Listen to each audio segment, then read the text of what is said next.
Caribbean Connect, businesses can leverage the online sphere for visibility and access, while we help others enhance their skill set and knowledge via education.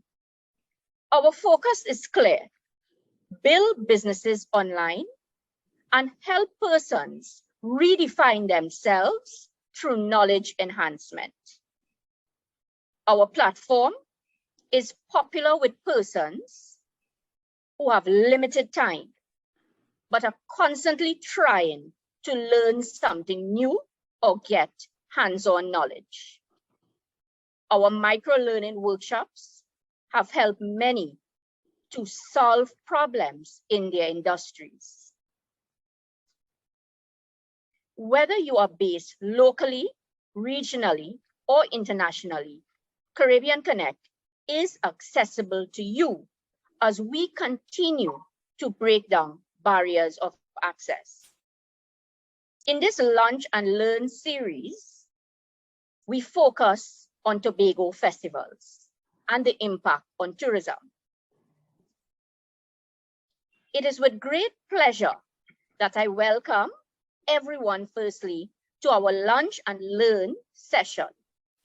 Thank you all for joining us right here on Caribbean Connect and being part of our learning and development community. I am Shivani Sinarain, your host for the Lunch and Learn series here at 12 o'clock EST time.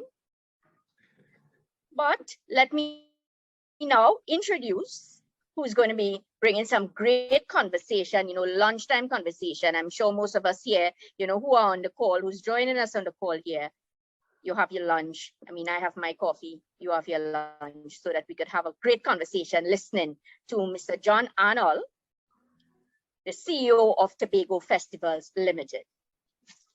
So welcome, John. Welcome, John. Yeah. Hi, Shivani. Hi to everybody, and a joy to be here.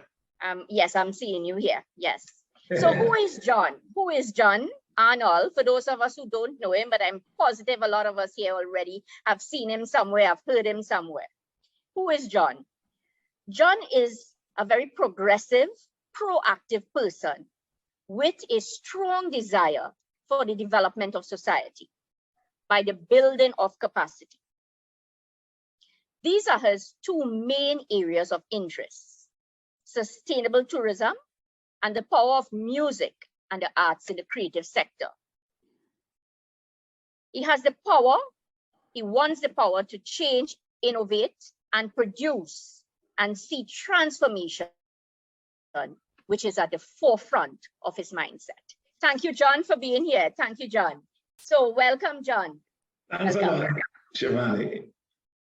So today we are here with our Lunch and Learn, building our community, Yes. sharing knowledge, enhancing people during the lunchtime. Many persons during lunch, they log in, they want to hear something, see how they could contribute and develop minds. Because, we just came out of the pandemic, and well, we're hoping we're coming out of the pandemic. And, this is what kept a lot of persons going. Myself, the learning and learning and development, because it kept your mind. If you felt you couldn't travel, you're just learning something, you felt as if you travel somewhere, I'm sure you experienced the same thing. Yes. So let's get right into the conversation. We're here to provide information on the Tobago festivals, and we are in the development of doing a case study with you on Tobago festivals. So how important is this festival of this nature, I should say, to the economy of Tobago? So over to you, John. Let me introduce you and you start the conversation. Yeah, well, first of all, I think one of the things we can all admit, and the way we've kind of structured it in the Tobago space, is that over the years, since maybe 2003, the emphasis on two kinds of festivals. One was the indigenous festivals, and the other one was what we used to term the tourist tempters, right? Which would be those that are really there to increase international visitor arrivals. So you'll find that the festivals like Tobago Heritage, which started way back in 1987 and still exists, that is a big indigenous festival that had to be supported in terms of strengthening communities and having villages showcase various aspects of the culture, and also strong on preservation and retention. But we also had the tourist centers like the Tobago Jazz Experience, and the original one, which was the Plymouth Jazz. And we also had things like the Tobago International Gospel Festival. We also had the Tobago Motali Drumming International Festival. And so we have had several kinds of festivals that we have used to help bring people to the island. Now, in going to your question, how does that benefit? And it benefits in several ways. What we have found is that we've had capacity building in terms of the event industry. So many other persons went into things like sound, stage provision, lighting, trussing, generators, chairs, decor. So now, for example, currently, we have several of those providers on the island, which have built over time.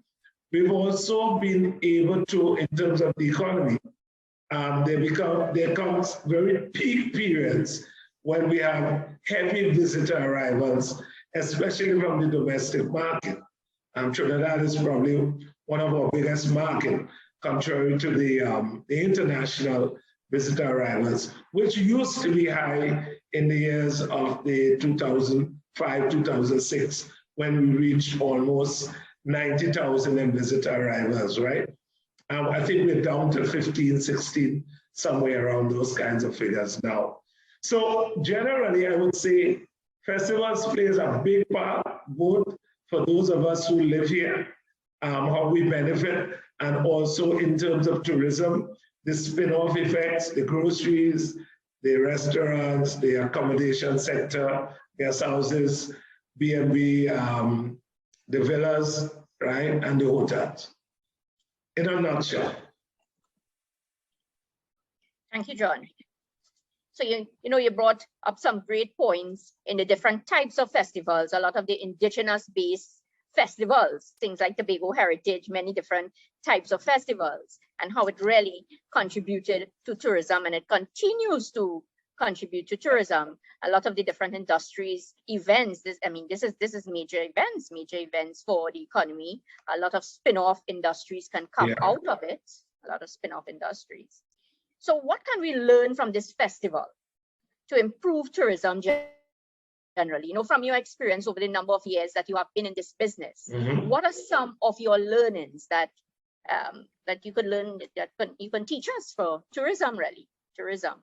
And how we can learn. Yeah, I mean, that is several things. So I would say one of the, I just finished I wrote my memoir, which is now out. It's actually called Tobago Sun. I'm just using, because in it, I do talk about festivals a lot in terms of the some of the wins we've had from hosting these festivals. So to talk about the learnings, first, I think it helps us with the branding. We've been able to brand some of the festivals, almost themed it to what we are in Tobago. For example, the Tobago Heritage is one that spreads itself throughout the various villages of Tobago.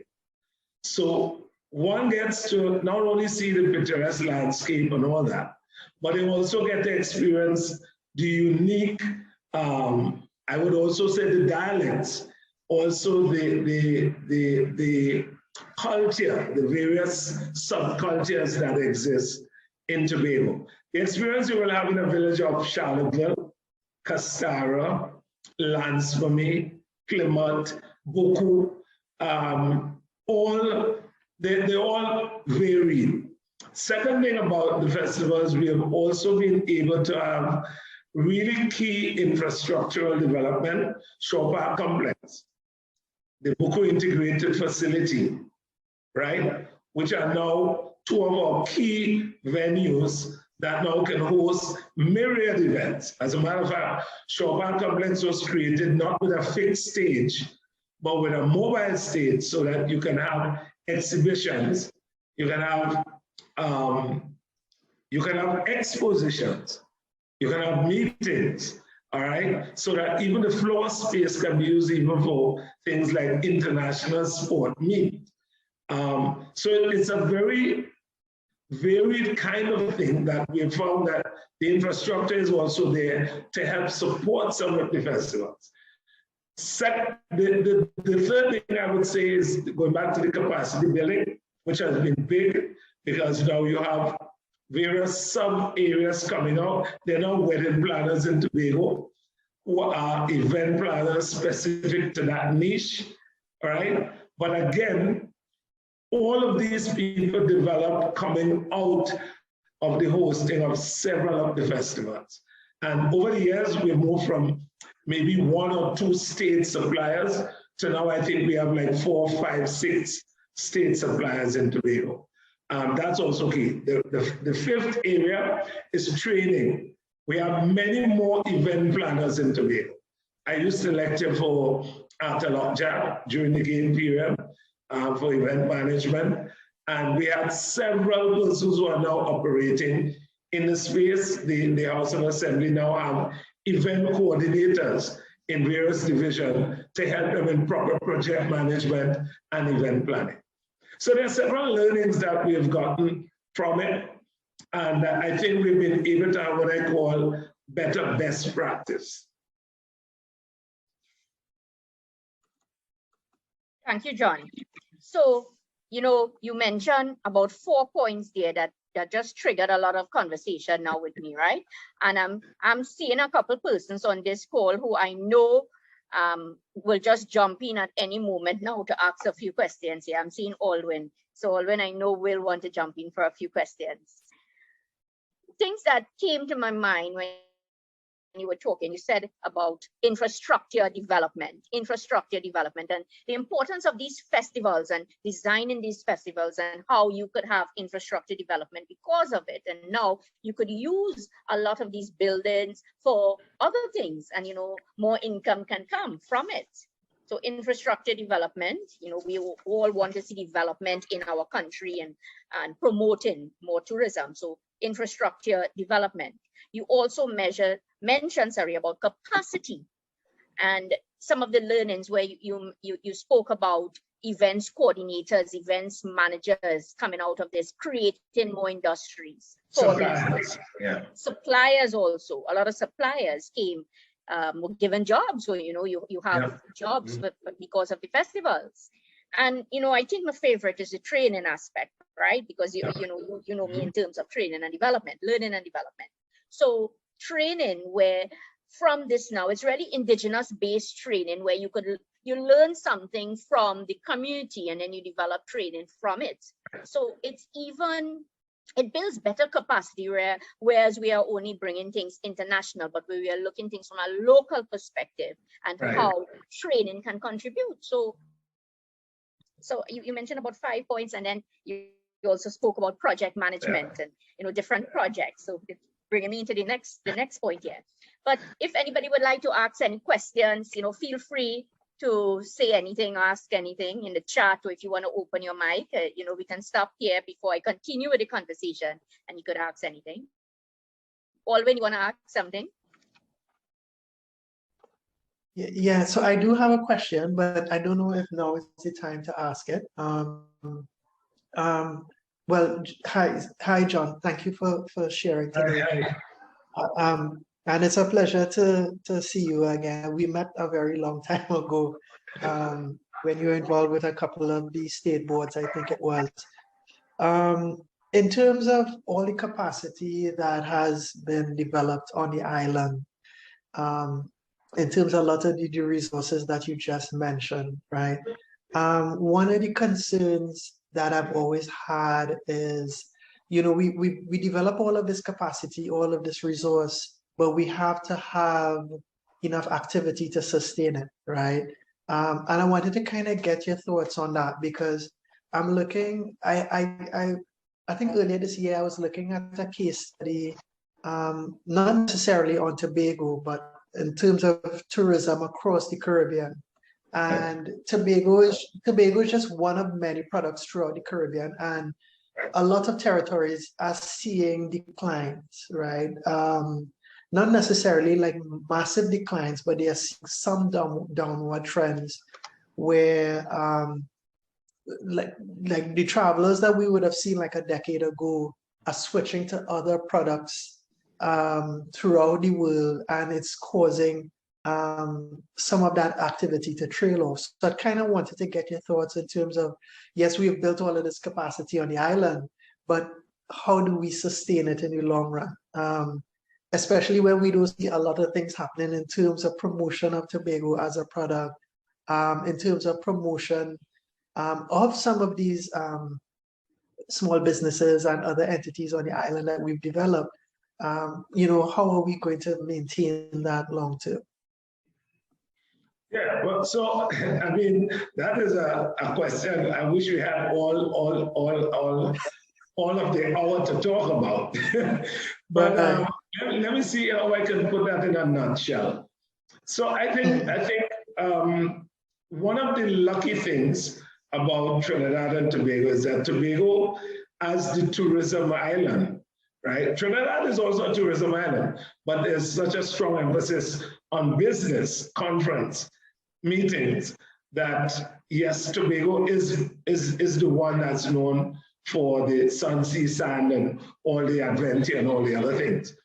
So we have a ready market in that Trinidadians come to Tobago, right? So a lot of our visitors is from what we call the domestic market, right? I don't think other islands may benefit from that, like how we benefit, except maybe Carriacou, Grenada, or St. Kitts Nevis, and then I don't know what the mechanics are on those twin islands. But I think Trinidad and Tobago is almost a case where, for example, for jazz, the data shows that 65 to 70% of our visitor arrivals for jazz come from Trinidad, right? And that's data driven. Now, to answer your question about, we have all of this. One of the key things about Tobago right now is that we have almost a festival almost every 2 months. And then we have some festivals like the Indigenous Harvest, which is every month, because it's tied into the religious thing, where every month you have a harvest festival somewhere in one of the villages. And then you have fisherman festivals, right? So, I mean, apart from those kinds of festivals, we have Carnival, right? We go into jazz, we go into Dragon Boat Festival, we have the summer, where you have the Tobago Heritage Festival, and then we won't talk about all the Fed seasons, the weekend, July Fed Festival for the younger people. We have the August Rush.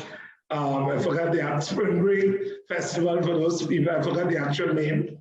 And then we go down to Blue Food, all right? And we get ready again back for Carnival the next year.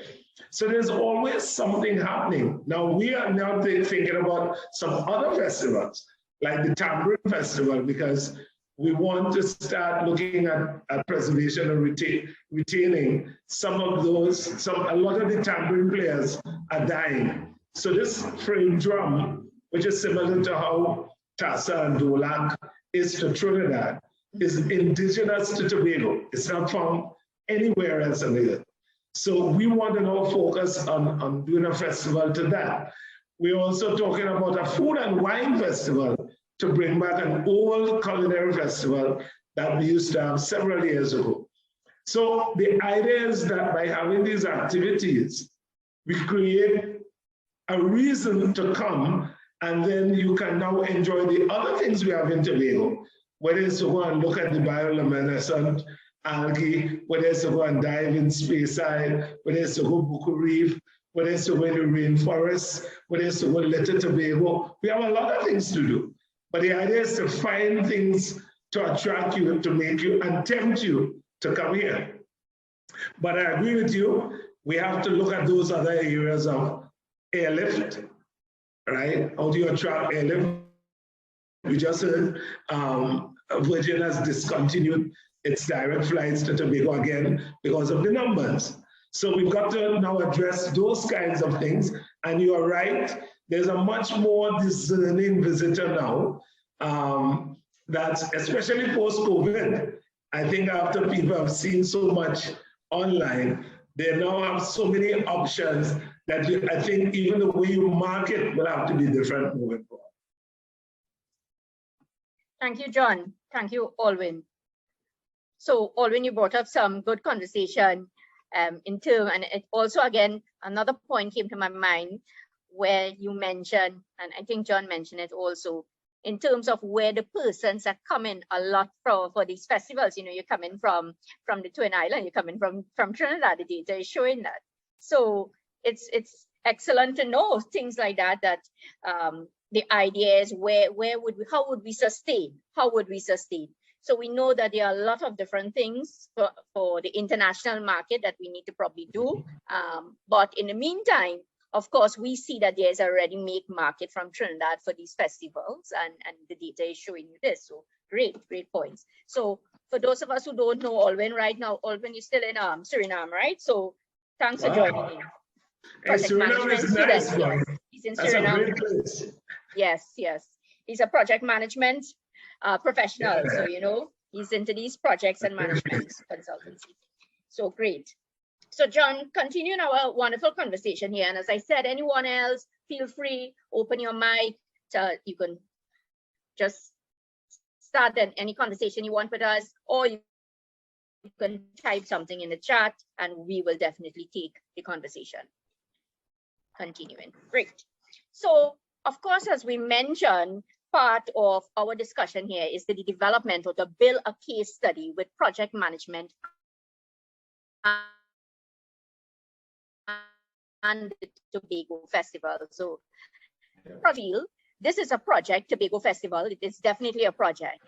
And you know, before I ask so many questions to you, John, on project management, let me ask you: when you all came about with Tobago festivals, and I know it is a continuous, you know, thought process for you and you know your team and everyone. Was project management part of it? You know, you think about PM. Your thoughts on that? Yeah, well, I mean, project management and event management, they tend to be almost twin, right? So when I came in 2003, I have done event management, and I have also done project management with the Project Management Institute. So one of the key things, we had to look at every area in terms of doing these events and approaching it with that kind of mindset. And the model that we used was one that we obviously took from the George Washington people, where we looked at everything first from a research base, in terms of research. And then we went to a place of design, all right? So we always started by doing the necessary research, design, and then we got into this big thing about planning, how it's going to be, what you need, what are the areas that you will need to cover the project. And then we came to the coordination, which would be the resources that we needed to support the plan. And then, of course, we always ended off with evaluation, where you can monitor and now look back. The evaluation thing, of course, happens continuously, both pre, during, and post. So with that kind of model and mindset, we approach all the projects like that.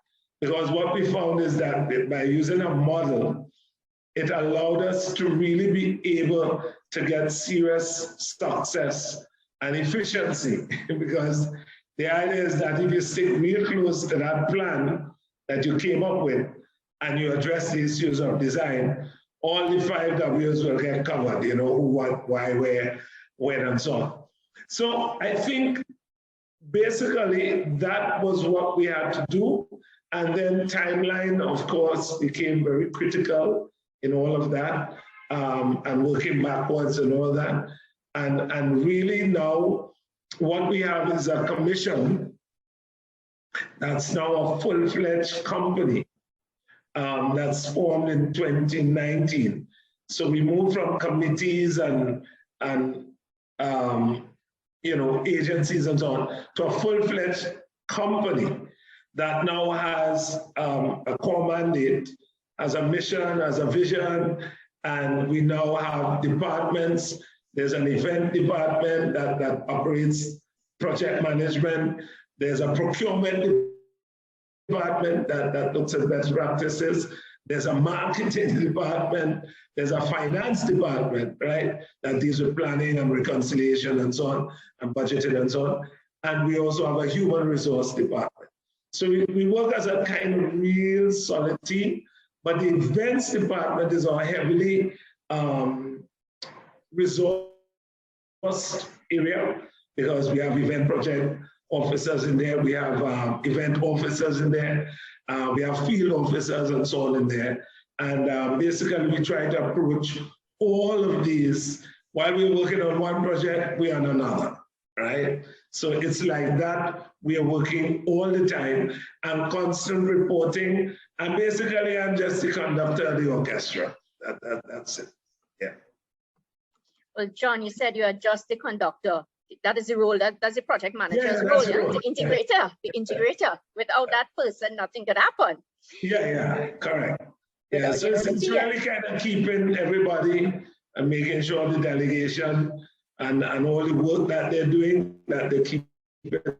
Then the idea started, and we had this whole idea about creating the first jazz festival to kind of deal with bringing people. And the first year we had many mistakes, several. But what was important is that we started and then we realized it could be sustainable. Right. And there, I don't have to tell you, we're still going on until today, except for COVID.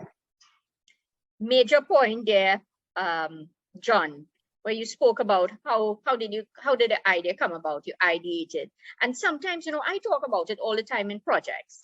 Sometimes people believe they have to get this long plan and you have to get everything perfect first, and then only when you get it perfect, then you could start to execute.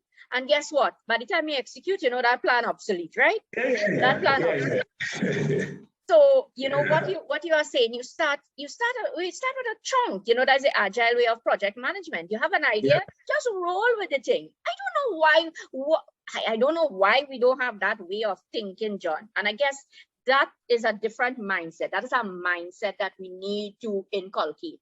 We need to say, okay, and I mean, you have it. That's why you have all these Tobago festivals, and I mean, you have this passion for what you're doing, that you are integrating it in so many different ways. So, the learnings. That's such a good word, passion. Very important word. Yes. Passion projects, passion projects. It was a passion project of yourself, and then you just do it. Passion to do projects. Yes. So you're right, correct. So the value proposition, you had the value, that I can see the value. I know the outcomes of that. Sometimes, do you think that, we in project management, we might say, you have to have a value for this. It must be valuable. It must have a benefit.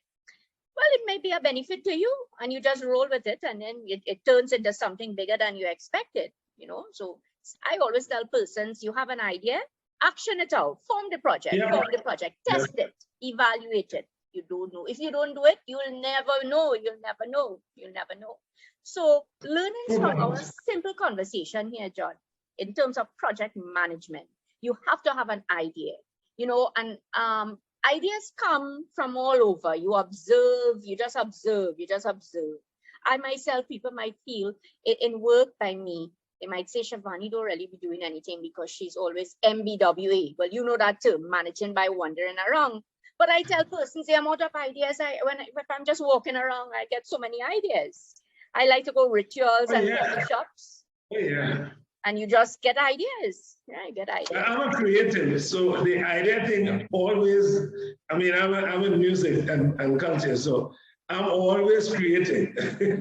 The creative thing, what the author calls the flow state, when you're in a state where the things are just flowing, you know, and your mind is ideating all the time. And you're right, there's some things, it hits you so often that, you know, you got to go through with the idea. You got to go through with the idea. I agree with you on that, yeah.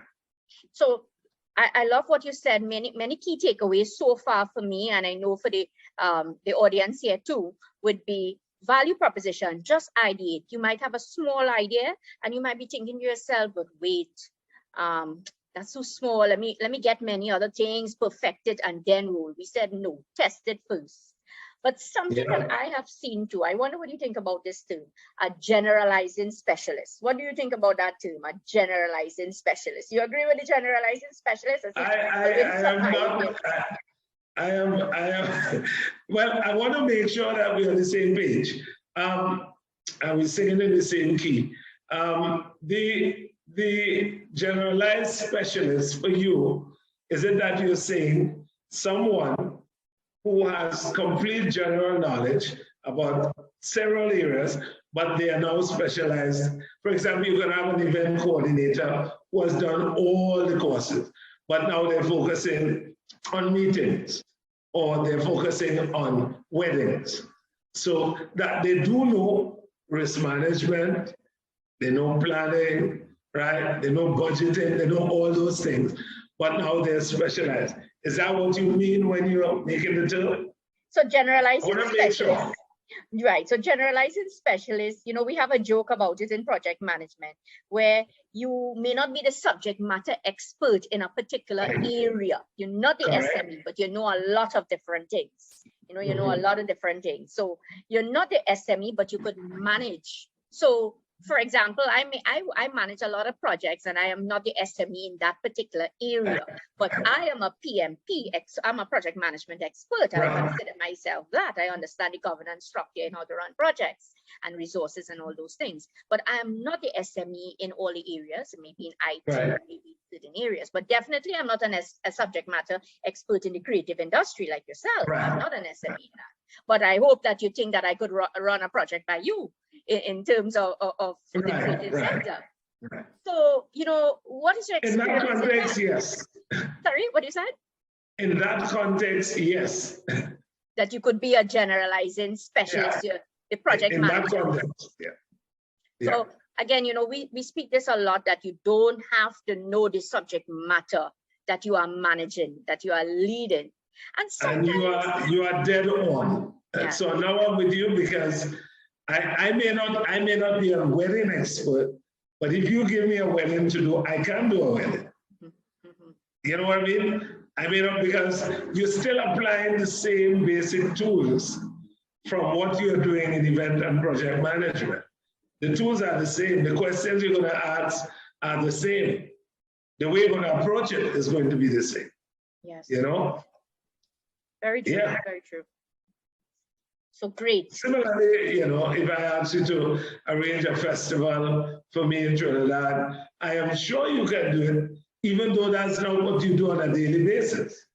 But John, I already have an idea, you know, and I'm coming to Tobago Festival to tell them I want them to come to do a festival somewhere in San Fernando, you know, in southern Trinidad. So, you know, I already have that idea. So good. Okay, that's pretty interesting. So you see how much lunch and learn coming out of it. So as we said, conversations happen, conversations come, ideas come.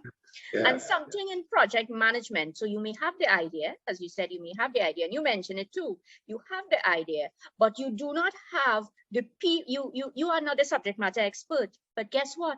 I know who to call up. Your resources. I know who to call up. Networking. Yeah, networking. Yeah. So you may have the idea, you may have the idea, but you don't. So somebody called me up today. They were in safety, and they didn't. They're a subject matter expert in safety, but they didn't have they said their business didn't survive, you know, sustain themselves, because they didn't have the business mindset. So I said to him, I said, but you know, this is where we understand if we have a trait, you know, we are good at something, and then you have to know what resources you require to build your particular industry. And I think that's what project management teaches us. that you... Well, but also, Shivani, is one of the things I've had to do, because I used to work as the executive coordinator at Shaw Park Complex, where I've seen a myriad set of events.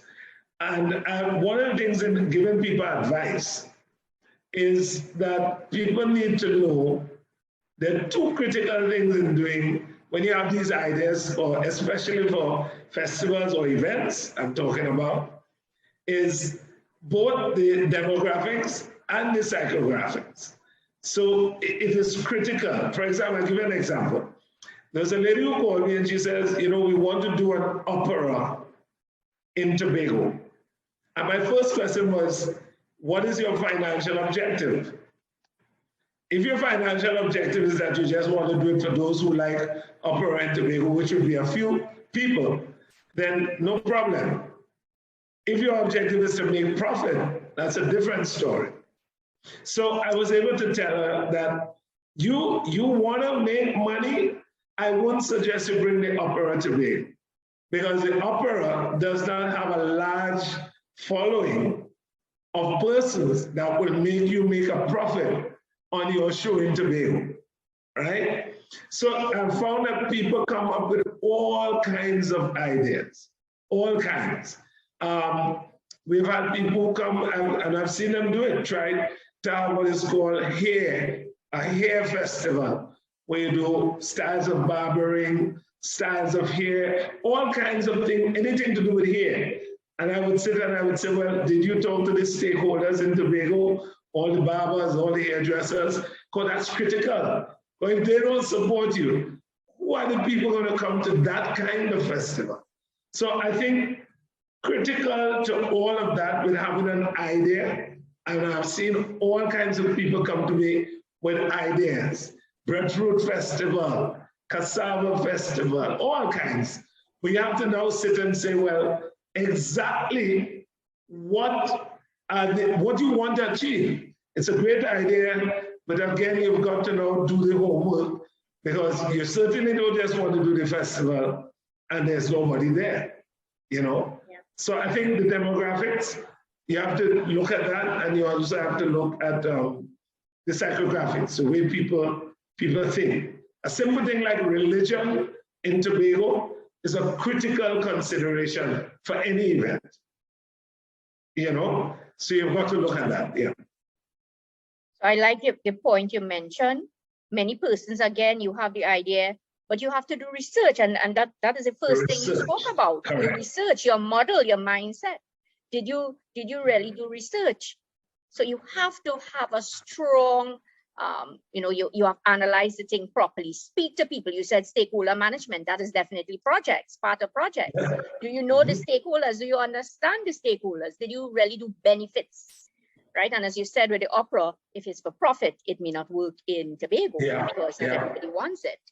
So a lot of times projects fail because of what you just mentioned there. You didn't do a proper feasibility. You didn't do a feasibility, and you feel that it is going to work where you are, but it may not work in Tobago. It may not work there. Correct. So only thing we learn only by experience, as we say, and not only by experience, is by speaking to people who have been in the industry. We never forget that. People who you learn from persons' experiences too. You learn from persons' experiences. You know, we talk about it, tacit knowledge versus explicit knowledge. Everybody likes to read a book, but the book don't have everything in it. This is tacit knowledge. You bring in tacit knowledge to us. Yeah. And that's what people have to learn more often. This whole Tobago festival, I'm thinking, is a lot of tacit knowledge. Yeah, you know, with the dash, you talk about Blue Food, and you know, Blue Food is coming up weekend. Is it weekend, right? Weekend? Yeah, we are on Sunday, yes. Sunday. But there was a point I wanted to raise when you said something, which had to do with the communities and training. Oh, yes, I wanted to make this point. You know, in the Blue Food, we work closely with the village communities.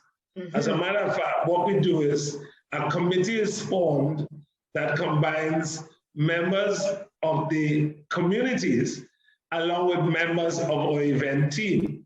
Now, why is that critical over the years? What we have found is you are doing it in such a way you may feel it's not working, but it works. One, when you take them to do interviews with you in Trinidad, and they have to learn now how to share information, how to share their own experiences, that's a form of learning. When you show them how budgets are created, how they are formed, how they are structured, how they are coded, is another form of learning.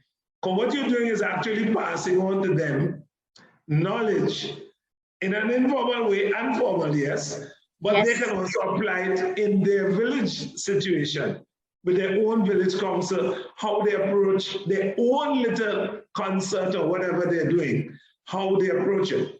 So I want to make the point that it is really, really important, because we are able to hear how they are thinking, what are some of their ideas about their community, and we are able now to show some best practices in some of those areas, right? In what is important, why green consideration is important, why we don't want too much plastic, why we don't, you can talk from that, why it is you are from the area of Bloody Bay. We don't want to touch the bamboo in the forest. We're coming to set up around it, but we want to learn how to decor that area without cutting down anything. But that's about educating people. Risk management. Why we can't do this? Because if somebody falls, then we have to pay insurance, public liability. So I'm saying all this to make the point that it is critical for what I call the PCP, which is the public and community partnership, that it works in such a way that the community gets the training from the experts that are in the public spaces that are employed. And that relationship continues to keep the stakeholder management strong, very, very, very strong. You know, so I just want to make that point, because it is something I think a lot of people forget, that the communities are so critical to working when we're doing these Indigenous festivals for us. Now, great stuff here, John, where you spoke about the PCP, you know, that community partnership. Now, coming out of this conversation, you know, what you just said here, how you learn from the communities, you are learning the festivals, right? So you came about with the festivals, and of course you are integrating the communities part of the festival process, and the communities, the major stakeholder then, where they could take the learnings now and actually do something to better themselves in their community also, right? And it continues, the continuous learning from the festivals to the communities, and then even from the communities back to a festival, because the communities can give you ideas again. So top-down planning, bottom-up planning, integrating people, the whole point of project management. So definitely the retrospective, you know, you have practiced a lot of the retrospective learnings here, where you sit down and, you know, with the community, you have analyzed what did we do, and then from that, much more comes out of it. And I guess this is how Tobago Festivals was formed, you know, the entire as a company. So project management is definitely something that, you know, you have used over the years, and it started off as an idea, you evaluated it, formed a project, and then now you have series of projects happening at the same time. So you have really developed projects now into program management. So that's a whole different conversation that we will have sometime in how we have, you know, that has to tie in now. Yeah, and you're right, Shivani, because that has to now tie in to something we can talk about, which is policy. Policy development. You also have this thing about overriding policy, right? What is your tourism policy? What is your cultural policy? Because all of these things, and also all these other things about developmental plan, how does it tie in with sustainable development goals of the UN? How do you get all these things happening? Because you really want at the end of the day that everything is sustainable. It's not one-off, and you want this thing to be such that the future looks really good for the next set of people that are coming. Something I think, I don't know how to get that into everybody's head, but that's the way we're supposed to be living and doing things. who is next so we can pass the baton to. So Tobago festivals, John, I have a couple points here. You start off as an idea, then you run it into a project, and now, we forming it into a program, and then we forming the program into policies, which will become best practices down the road, and everybody now. And this is where real tacit knowledge comes, and I'm so happy to be speaking to you about it, to show that right here in Tobago, Trinidad, right in our own country, we have the best, and we developing a case study here with you. So I'm very excited. Yeah, definitely. Yeah, I mean, one of the things, we do operate, as I said, with overarching things in the space. But I think I'm really one of those that, and I will share the term here, I got it from Dr. Keatness, who made the point about implementation deficit disorder, IDD. And what he was really talking about is sometimes we have all of these great plans, we have all of the things written, but the implementation part is where we fall down. And it's not that we don't have the financial, human, infrastructure resources. It's just that sometimes there's no will to get some of these things done. So again, I'm only saying that in terms of some of the projects, that there's some great projects, some great things, and the two ways that we have to do is we have to get it done, because there are certain benefits to be accrued and that redound from it. And then the other thread that I've found in learning over the years is where you have what I call start and stops, right? The start-stop syndrome, where we have things that start and they stop prematurely because there's some change somewhere and some of the things that need to stop. But no, really it has benefit if given time. You know what I mean? It will grow. It's almost like if you want to build a youth orchestra, you can't do it in a year. You can't. Learning a violin takes at least 7, 8, 9 years for someone to learn and master a violin.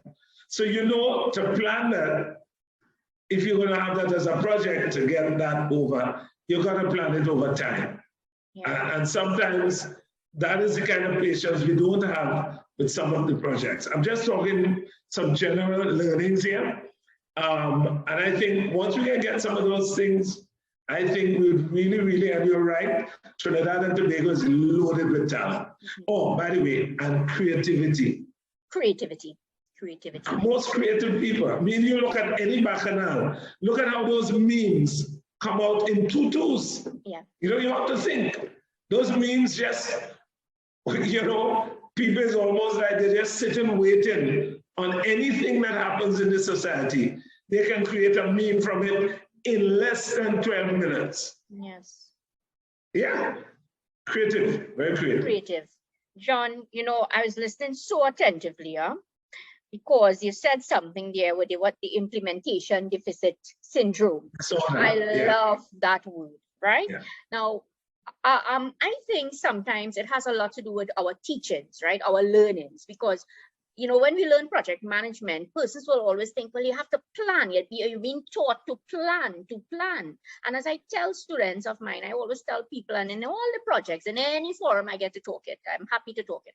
I'm saying that to me is the downfall, right? So let us not start. Yes, we know we have to plan, but let us start this conversation by saying, how are we going to implement? So when you start that talk, you're creating a mindset. So yes. It's a project implementation strategy. And that is something that really we need to get at more and more. Don't only think that you have to sit down in a room and learn to plan. Think now, change the thing, how to implement. Yes. So we should start that as the first topic when we teach people project implementation. Yes. I also love what you said You said something else. That it just ran off. These conversations I could talk for hours. Well, I will join you for hours talking, right? Yeah, I can talk for hours on these things. Tourism culture. Yeah, I can talk for hours. Great. So definitely, this has been a very interesting Lunch and Learn series where we wanted to really discuss a project management approach for the Tobago festivals. And we're going to continue with it. We're going to continue with the talk. We're going to develop the case. So Alwyn, do you want to have anything to close off? Because I know it's this time and everybody's getting back to their normal duties. Yeah, no, I just had I think my other concern was like the learning from some of the projects and some of the festivals that you've put on. And John went so well into describing how they have shared with a lot of their stakeholders and villages and other key interest groups.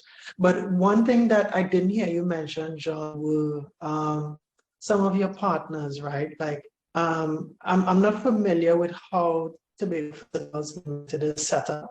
But do you guys, like outside of communities, do you work with like other organizations? I mean, not the suppliers that you mentioned and like your service providers, but I think you mentioned the THA very like in passing, but. Well, I just needed to know, we are the THA. Ah, okay. Well, you see, that's what I'm saying, because I really wasn't sure. We are a special purpose company set up by the THA, by the government. Okay. So our mandate is just to do what we're doing, which is manage and execute and so on the festivals. But to answer your question, yes, we do partner with a lot of sponsors. Right, so we do have sponsors on board. And yes, there are times we do put together what we call ad hoc committees. So in the planning, for example, for heritage, we will say, we need a special committee to look at the Miss Personality competition that has a sponsor. So we get the sponsor involved, right? And we also create an ad hoc committee, right? And we also have input from us here. But they all report to us at the Festival Commission. So to answer your question, yes, we do have that kind of partnering, yes.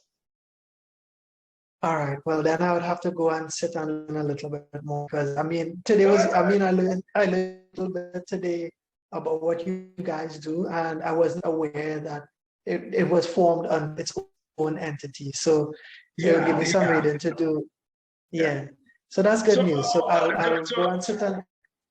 To really answer your question finally, so take for example, under this big division that's called Division of Tourism, Culture, Antiquities, and Transportation, you have several sub-agencies. So we at Tobago Festivals, we handle that. We also have Tobago Tourism Agency, which deals with marketing tourism, right? And then you have THTI, which is the Tourism, Hospitality, and Tourism Institute, which deals with only training, barmen, mixology, what have you, right? So even though we are separate, we also do cross-agency projects. Okay. You understand? Yeah. All right. Thank you so much, John. Yeah.